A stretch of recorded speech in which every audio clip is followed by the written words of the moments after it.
নমস্কার দর্শক বন্ধুরা, আপনারা দেখছেন বঙ্গ চ্যানেল, সাথে আমি পাপ্পু মুখার্জি। আমাদের বঙ্গ চ্যানেলের পর্দায় আপনাদেরকে সকলকে স্বাগত। এখনকার যে প্রতিবেদনটি দেখছেন সেটা হচ্ছে ধূপগুড়ি থেকে, অর্থাৎ আগামীকাল 14/3/2026 ব্রিগেডে সভা করতে আসছেন ভারতের প্রধানমন্ত্রী নরেন্দ্র মোদী।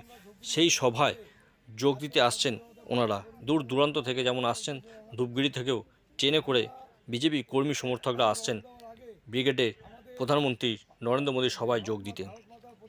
তারা আর কার্যত নজর রাখছে যে এই সভা থেকে প্রধানমন্ত্রী কি বলেন, কারণ রাজ্যে বিধানসভা ভোটের ঘোষণা হতে আর মাত্র বলা যায় কয়েকটা দিন বাকি।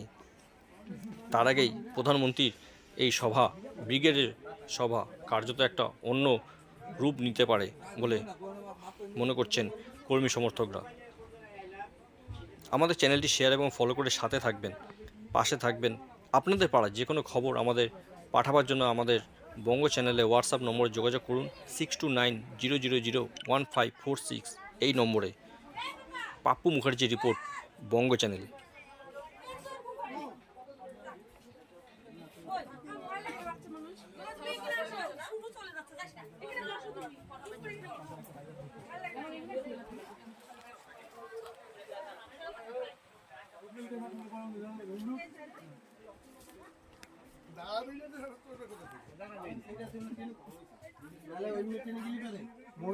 দেখুন, ভারতীয় জনতা পার্টির থেকে 1 মার্চ থেকে যে পরিবর্তন যাত্রা শুরু হয়েছে, আগামীকাল ব্রিগেডে সেই পরিবর্তন যাত্রা সমাপ্তি ঘটবে এবং এই পরিবর্তন যাত্রায় যিনি বক্তব্য রাখবেন, ভারতবর্ষের যশস্বী প্রধানমন্ত্রী সম্মানীয় মোদীজি, তার নেতৃত্বে পশ্চিমবঙ্গের পরিবর্তন ঘটবে।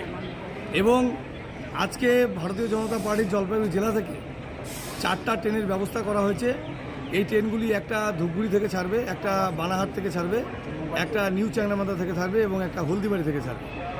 আমরা মাত্র 4টা ট্রেনের ব্যবস্থা জলপাইগুড়ি জেলার পক্ষ থেকে করতে পেরেছি, কিন্তু এখনও পর্যন্ত যে হাজার হাজার কার্যকর্তা যাওয়ার জন্য উৎসুক, আপনারা দেখতে পাচ্ছেন ধূপগুড়ি স্টেশনে আমাদের ট্রেন ছাড়ার কথা 11টার সময়, মাত্র আমরা 8টা বগি দিতে পেরেছি ধূপগুড়ির জন্য।